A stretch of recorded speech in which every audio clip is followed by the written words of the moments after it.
السلام علیکم ورحمۃ اللہ وبرکاتہ۔ اس ویڈیو کے اندر قربانی کے ان جانوروں کا ذکر کیا گیا ہے جن کو خریدتے وقت ہم تھوڑا سا پریشان ہو جاتے ہیں کہ اس کو خریدنا چاہیے یا نہیں، اس کی قربانی ہوگی یا نہیں۔ فوراً پھر مفتی صاحب کو، عالم صاحب کو، امام صاحب کو فون لگاتے ہیں، اور اگر وقتی طور پر فون نہ لگے تو اور زیادہ ہماری پریشانی بڑھ جاتی ہے۔ تو انشاءاللہ اس ویڈیو کے اندر جو ہے تصویر کی شکل میں سمجھایا گیا ہے کہ کون کون سے جانور خرید سکتے ہیں اور کون سے جانور قربانی کے لیے خریدنا جائز نہیں ہے۔ پہلے 11 ان جانوروں کا ذکر کیا جا رہا ہے جو تھوڑے عیب والے ہیں یا جن کو لوگ عیب والا سمجھ کر کے چھوڑ دیتے ہیں، جن کی قربانی کرنا جائز ہے۔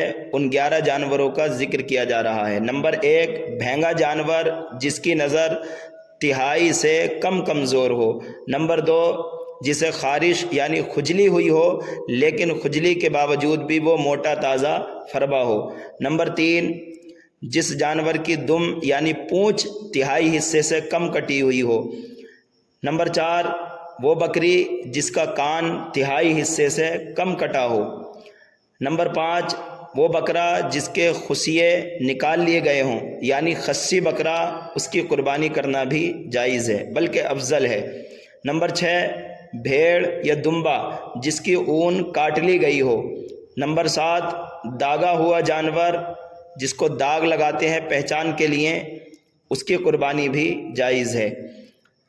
نمبر 8، وہ گائے، بیل یا اونٹنی کہ جس کے ایک تھن سوکھ گیا ہو یا پھر کٹا ہوا ہو یا پھر خشک ہو گیا ہو۔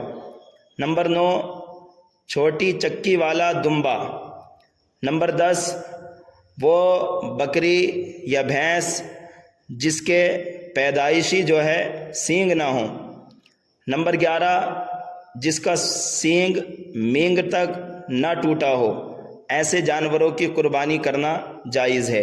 اب وہ جانور ذکر کیے جا رہے ہیں جن کی قربانی کرنا جائز نہیں۔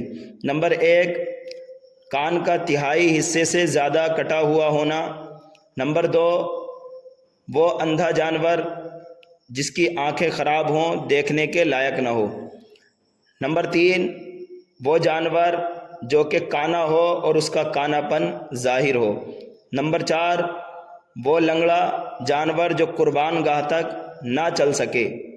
نمبر 6، وہ جانور جس کی دم 1/3 سے زیادہ کٹی ہوئی ہو۔